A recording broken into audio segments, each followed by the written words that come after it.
रवीना बहुत खूबसूरत लड़की थी। जब मैंने उसे पहली बार देखा तो मैं उस पर अपना दिल हार बैठा और मैंने उसे पाने के लिए कोशिशें शुरू कर दी। रवीना के माँ बाप ने ज़्यादा देर नहीं लगाई और हमारे रिश्ते के लिए हाँ कर दी।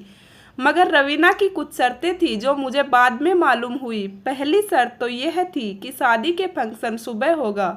बाकी शर्त के बारे में बस जानना नहीं चाहता था, लेकिन उसने बोला कि शादी से पहले मेरी शर्त जानना जरूरी है। मगर मैं रवीना के लिए इतना पागल था कि मैंने उसके किसी भी शर्त को इतना ज़्यादा ध्यान नहीं दिया। मेरी शादी मेरी पसंद की लड़की से हो रही थी और मैं जानता था कि मैं इससे शादी करके कभी नहीं पछताऊंगा। मैं अपनी शादी के बारे में सोचकर बहुत खुश हो रहा था। अब हमारी शादी हो गई और शादी के संपन्न होने के बाद 4 बजे रवीना की विदाई होकर हमारे घर आ गई थी। उसको देखने के लिए मेरा दिल तड़प रहा था। मैंने मुंह दिखाई में उसे कीमती तोहफा दिया तो वह बोली, पहले मेरी शर्त सुन लीजिए, अगर आपको शर्त मंजूर है तो ठीक है, नहीं तो इसी वक्त मुझे तलाक दे दीजिए। रवीना के मुंह से तलाक का सुनकर मेरा दिल घबरा गया कि औरत होकर तलाक की बात कैसे कर सकती है। मैंने मन ही मन में सोचा कि तभी तो रवीना ने बात आगे बढ़ाई। मेरी शर्त बहुत आसान है। शर्त यह है कि तुम रात को कभी भी मेरा चेहरा नहीं देखोगे, चाहे तुम्हारा कितना भी दिल चाहे, मगर मैं तुम्हें अपना चेहरा नहीं दिखाऊंगी। बाकी तुम्हारी हर बात मानूंगी, तुम जो कहोगे वैसा ही होगा। लेकिन रात के समय में मैं किसी से नहीं मिलूंगी और अपने कमरे में ही रहूंगी। तुम चाहो तो मेरे कमरे में भी रह सकते हो और बाहर भी रह सकते हो। तो मैंने कहा कि ये कैसी शर्त है रवीना, अगर तुम मुझे इसकी वजह बता दोगी तो मैं तुम्हें कभी भी रात को तुम्हारा चेहरा देखने को मजबूर नहीं करूँगा।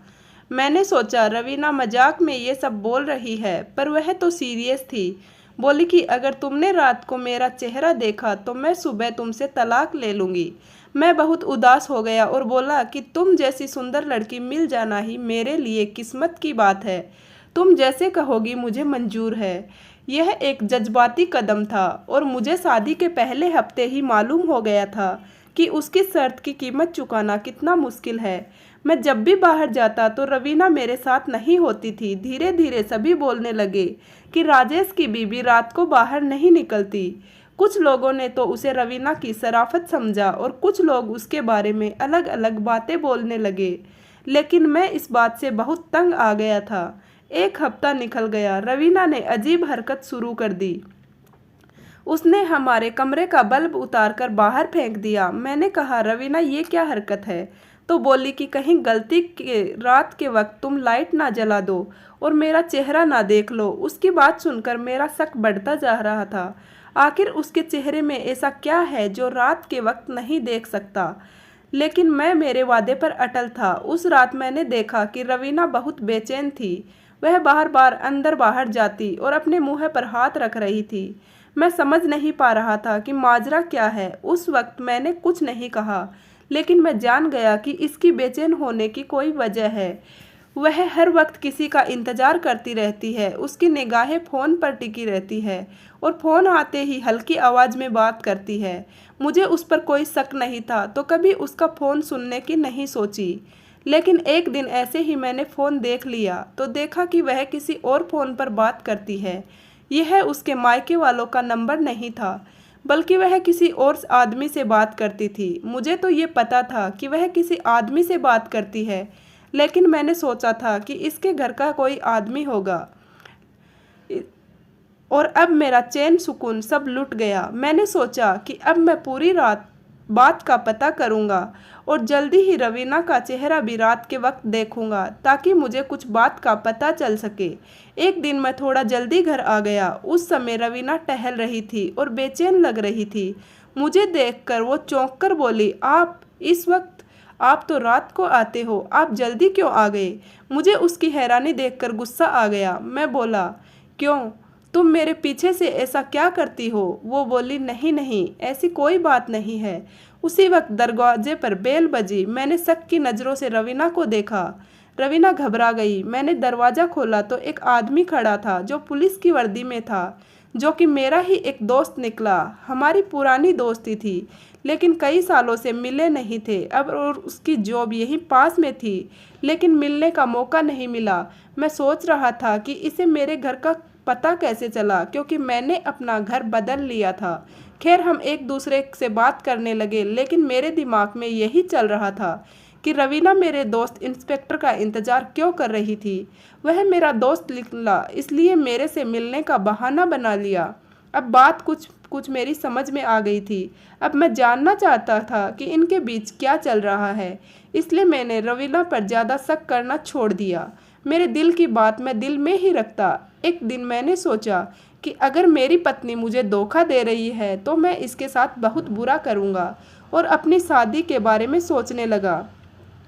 लेकिन पहले सोचा कि एक बार सब कुछ अपनी तरफ से ठीक कर लें। उस रात रवीना का चेहरा मुझे देखना था। मैं जानना चाहता था कि रात के वक्त मुझसे अपना चेहरा क्यों छुपाती है। उसके बाद मेरे दोस्त वाली गुत्थी भी सुलझ जाएगी, लेकिन पहले उसके चेहरे को बेनकाब करना बहुत ज़रूरी था। रात के वक्त क्योंकि कमरे का बल्ब बंद होता था, सो मैं अपने पास एक छोटी सी टॉर्च रख ली, और रवीना मेरे पास आई तो मैं उसके बाजू में आ गया ताकि रवीना भागने ना पाए। मैंने चुपके से अपनी जेब से टॉर्च निकाली और उसके मुंह पर लाइट की, तो देखते ही मेरी चीख निकल गई। मैं बात करने की हालत में भी नहीं था। मैंने बोला, रवीना, तुमने मुझसे इतनी बड़ी बात क्यों छुपाई? मैंने तो तुमसे सच्ची मोहब्बत की थी, तो तुमने यह बात छुपाने की क्या ज़रूरत पड़ी? मैंने नफ़रत से रवीना की तरफ देखा। उसके चेहरे की रौनक एकदम चली गई थी। मैं आपको सब कुछ सच बता दूंगी। भगवान के लिए मेरी बात सुन लीजिए। आपको मुझ पर जो भी शक है मैं सबका सब दूर करूंगी। आपके दोस्त को मैं जानती हूँ। आपको जो शक है मैं आपको सब बताती हूँ। आप बैठे थे सही। रवीना रोते रोते मेरे पास बैठ गई। इस कदर मिन्नतें करने लगी कि मैं चाहकर भी उसे दुत्कार नहीं पाया। बताओ रवीना, क्या बात है? तुमने ऐसा क्यों किया? मेरे दोस्त से तुम्हारा क्या रिश्ता है? अब मैं बड़े आराम से उससे पूछ रहा था, क्योंकि मैंने सोच लिया था अगर यह औरत मुझे धोखा देगी तो मैं भी दूसरी शादी कर लूँगा, और उससे वह दुख दूंगा कि सारी ज़िंदगी भूल नहीं पाएगी। तब रवीना ने मुझे जो बात बताई, उसे सुनकर मेरा दिल को भी बहुत बुरा लगा। आप तो जानते हैं कि हमारा घर कैसा है। मैंने भी जब से होश संभाला तो अपने मम्मी पापा को अपने से ही दूर ही पाया। वह मुझे नौकर और नौकरानी के रहमो करम पर छोड़कर खुद अपनी नौकरियां और कामों में निकल जाते। जब मम्मी से कोई बात करती तो मुझे पैसों की गड्डी थमा देती या फिर शॉपिंग करवाने ले जाते। मुझे तो ममता की ज़रूरत थी, मैं तो उनके प्यार की प्यासी थी, लेकिन मेरे मम्मी पापा ने कभी मेरी तरफ मुड़कर नहीं देखा। उन रुपयों ने मेरे अंदर बहुत मायूसी पैदा कर दी।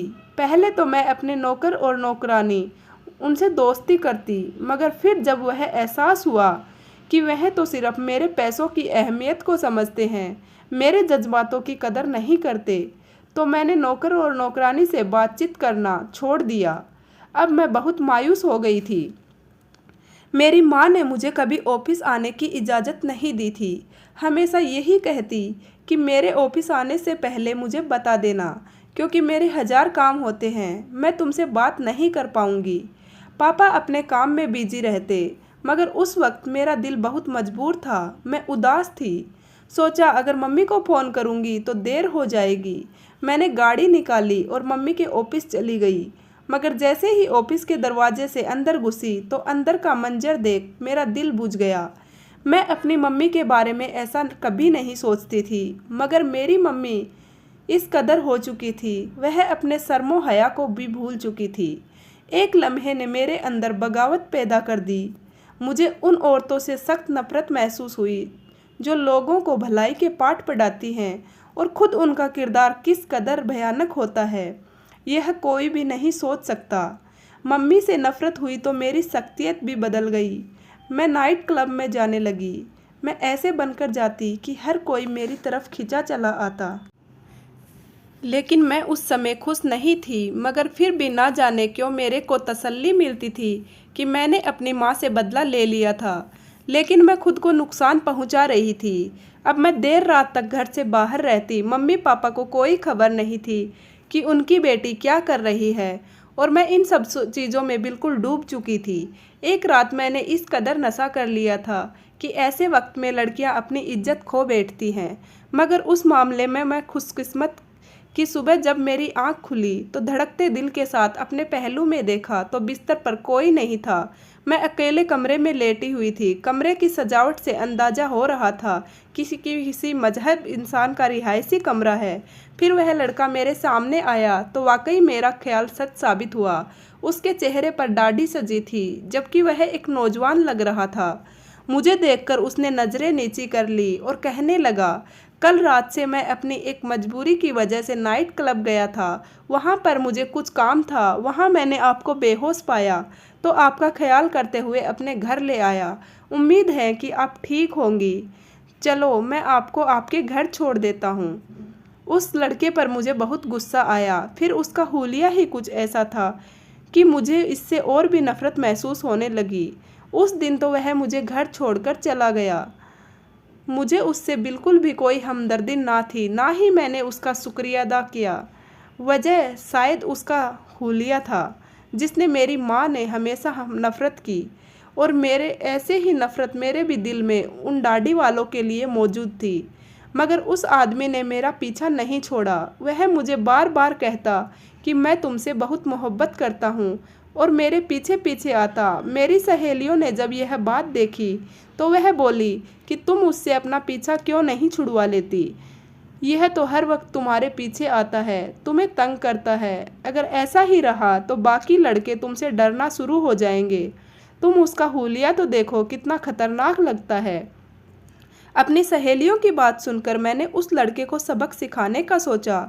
लड़के का नाम सुनील था। एक दिन उसने मुझसे बात करने की कोशिश की तो मैंने कहा कि शाम को बहादुरी का नमूना दिखाना है और मेरी सहेलियों के सामने खुद को साबित करना है।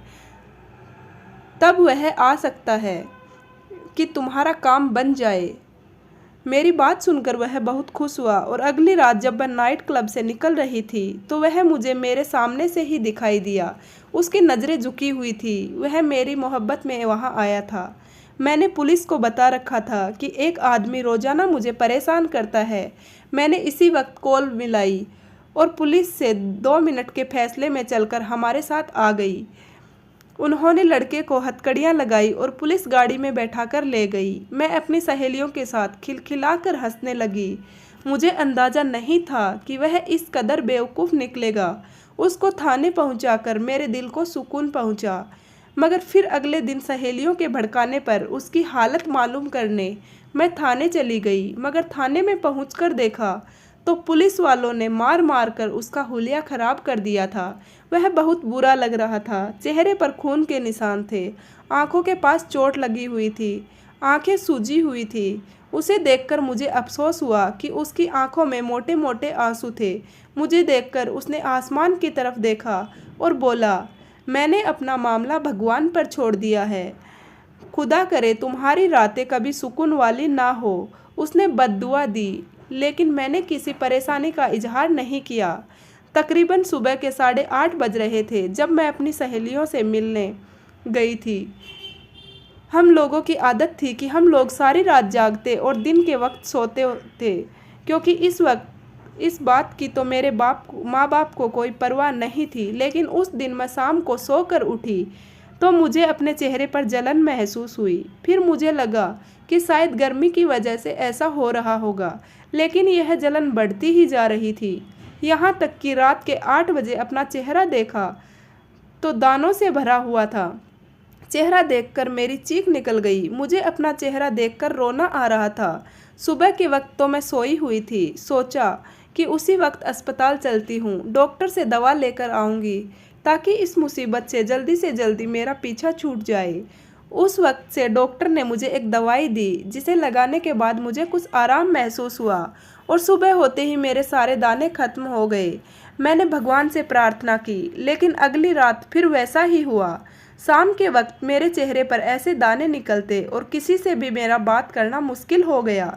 मैंने डॉक्टर से जाकर अच्छी खासी बहस की थी कि उसने मुझे गलत दवा दे दी, मगर फिर 2-3 डॉक्टर को बदल कर देखा।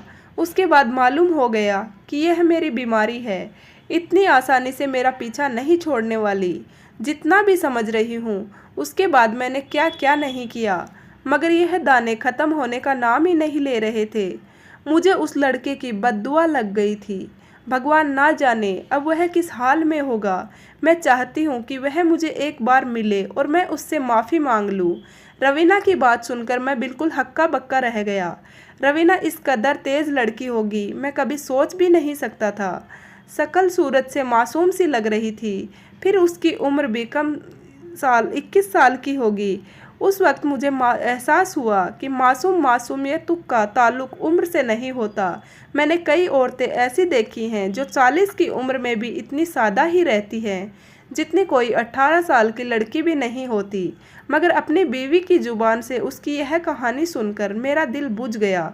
और रही बात मेरे दोस्त की, तो उसने मुझे बताया कि वह उस लड़के के बारे में ही मालूम करती रहती है, मगर वह लड़का कहाँ चला गया कोई नहीं जानता।